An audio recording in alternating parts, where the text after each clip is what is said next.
why they are trying to cancel the biggest YouTuber in the world just because he donated water, clean water for African population. You see that it's not just him.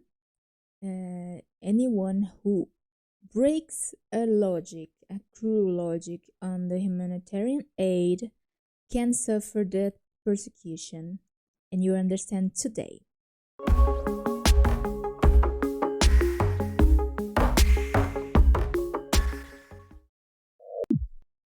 Welcome to the channel. My name is Lenah Sakai.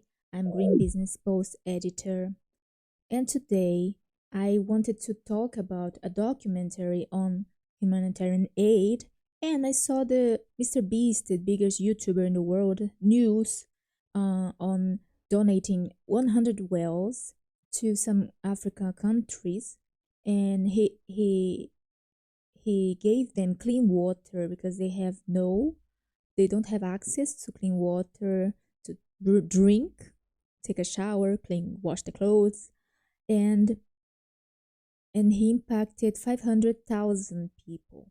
So it's very interesting, and I remembered I wanted to connect this news with the documentary that explains exactly why Mr. Beast is being cancelled, why people are attacking him, his donation, and it's not just him, it can be you, anyone who breaks this cruel humanitarian aid logic that does not solve the poverty. For example, the example of today is about poverty. Why after 5 decades or more of humanitarian aid for poverty, artists creating songs and calling people for the cause, why people are still poor, why Africa is still poor. There is a reason. I invite you to learn if your donations are resulting in good impacts or bad. If you think you're causing good impacts or not, or if you're in doubt, comment here what you think.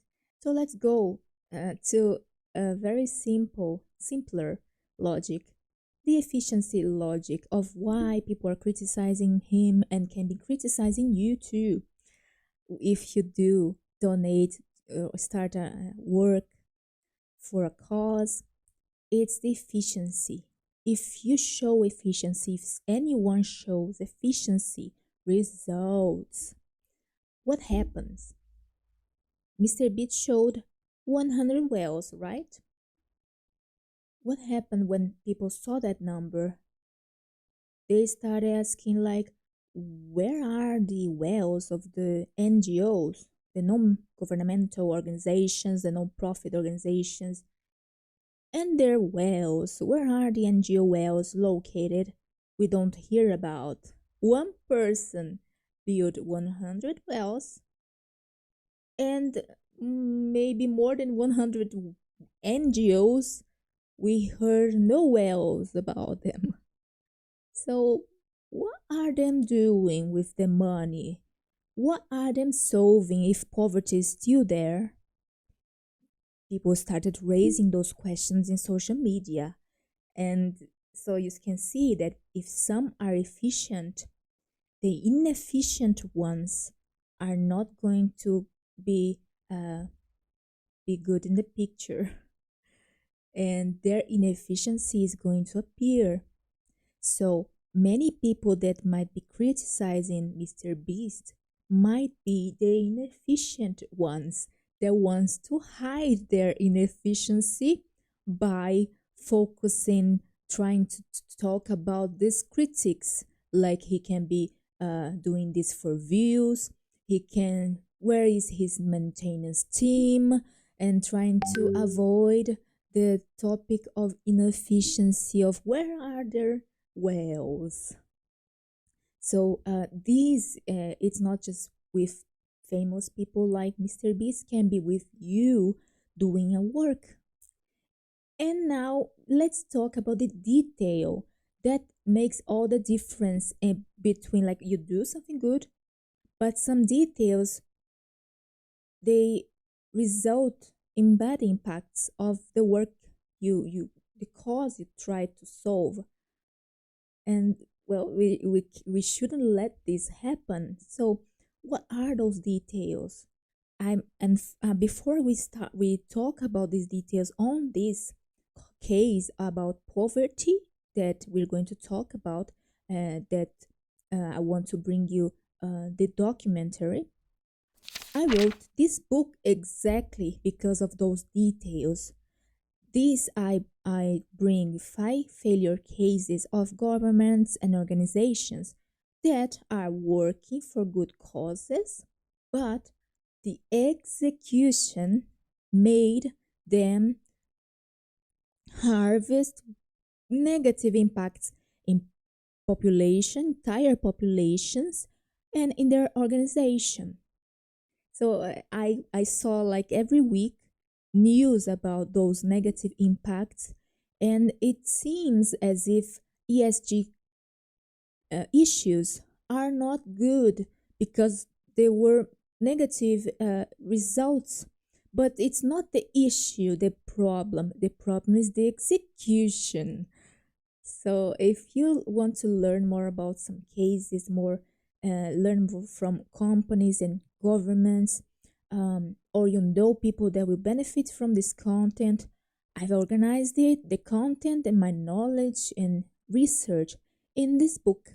And the money raised will go to our alliance, our nonprofit independent initiative that has recently um, launched a free tool that is using this kind of community money to keep the technology and maintenance. So if you want to help this cause, buy this book or share it, or give it as a present to someone, or share with people you think you will like. There are more information in the description or in this QR code. Let's go to the documentary about poverty. It has an organized content explaining some of these logics that are not helping, especially African countries. So this documentary is called Poverty SA. I wrote this article about the documentary, and the link to watch the documentary is here. You can find the article in the description. I put the Bono picture because he appears in the documentary. He's a very engaged artist on humanitarian causes. So this documentary was released in 2014. They filmed more than 150 interviews in 20 countries over 4 years. So 4 years of work. So they bring the Haiti case. If you search, if you're too young, you may not remember, but Haiti had a huge earthquake and destroyed the whole country. So it was very ugly, and they really needed help, and the world helped them. And then they used this case to explain this never-ending donation. That's a problem. Not always a problem, okay? I will talk about this later. But in this case, it's a problem because they started receiving donations, which is important. This exceptional case, exceptional happening. You should make the exceptional donation. But they said that it's not great when you receive for 40 years. And why? Because if you keep receiving, you can't develop locally that product, that service. They talk about the rice example. They started receiving rice from United States, and the never-ending donation, never-ending rice. What happened to the locals who were planting rice? They could not sell rice anymore, and they broke. They got broke. They lost their rent on the rice. These entrepreneurs, the the the workers lost their jobs and their rent also. So what happens when you lose your rent? Poverty. So just this sector of rice, one sector of rice, the entire sector got poor. Imagine other entire sectors of, I don't know, beans, of water, of medicine, of clothes. They got poor too because they are receiving those products, and they cannot harvest or create their own products because it's not going to sell. People are not going to buy because they're receiving it for free, or because government are buying for them. So you see that this never-ending donation impact negatively on the local entrepreneur, and he cannot develop his work because the product will not allow him to sell that kind of product. So in this case, the never-ending donation is negative, and this case is huge. We may be doing this a lot. And one another case that I say that most people do and think they are doing correctly, it's about this never-ending donation. They call this poverty, they call the poverty industry, because it creates poverty instead of solving it. And many people, they know about it, and they keep this work on purpose. Some of the um, rice agriculture entrepreneurs in United States, they know that this is going to kill the local entrepreneurs in Haiti. And this called social entrepreneur that want to cause impact, social impacts, they make this mistake a lot. You see companies that say like, oh, if I sell 3 of this product, one will give for charity. This is the never-ending donation that's going to break the local entrepreneur on that product. So you might be remembering cases that you helped, and now you see that it's not good. So let's think of another very simple logic that we don't think much about. How it works, the donation world, the great mass of donation, how it works. Like, there are organizations here, most of them are non-governmental organizations, no profit, and they do a very important job.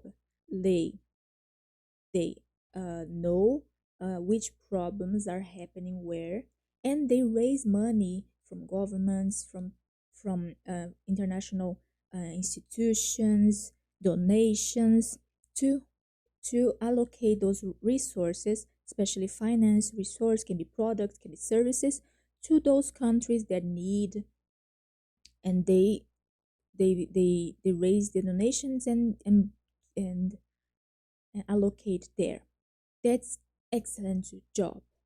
The problem is there is a logic that unfortunately happens, is that these organizations in the middle, they don't want to work.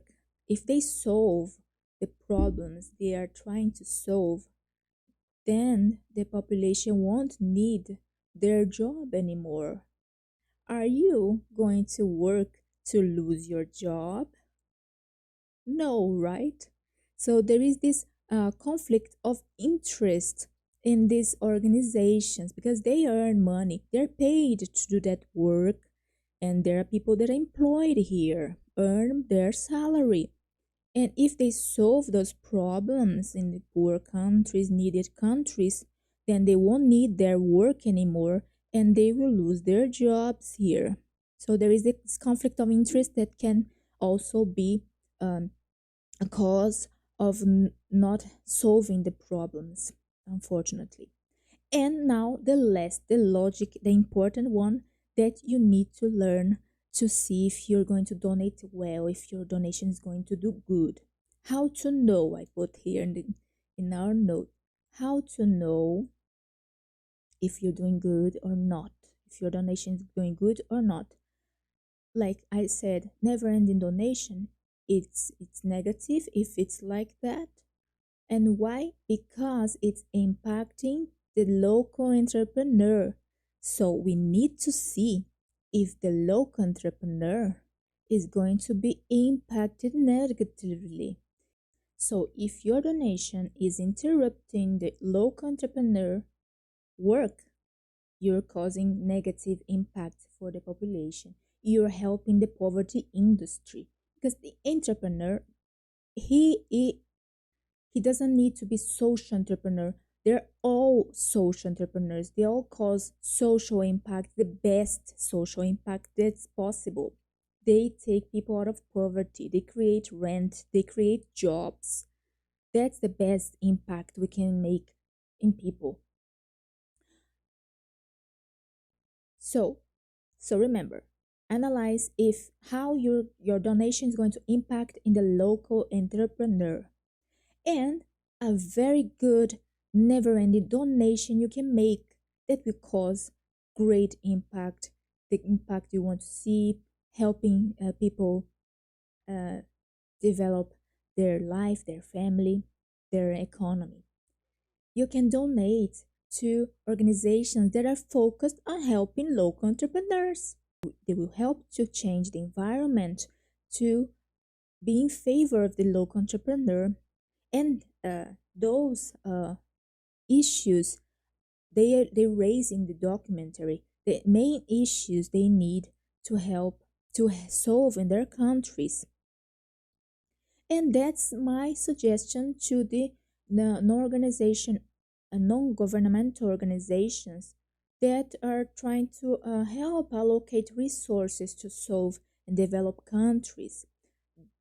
They could focus on those very difficult issues because they're not going to solve in this generation, maybe, because there are so many countries that are dictatorships. It's very difficult to solve these issues. You will work your whole life, and you may never solve it.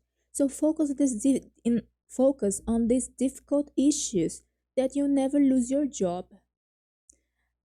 So let's see the issues. The legal protection against theft and violence, justice in the courts, legal and title possession of land, freedom to start and legalize the business, connections with large areas of commerce. Focus on those issues, and you can help organizations that focus on those issues to cause bigger, greater impacts. I hope you like the content. I hope you learn and share it with other people to cause better impacts with your donation, with your initiatives. We always try to bring this kind of content that are not in the mainstream. And besides subscribing here on YouTube, try to subscribe in our newsletter because YouTube and other social media not always deliver our notification to everyone in the community, but by email we may deliver everything to everyone, most probably.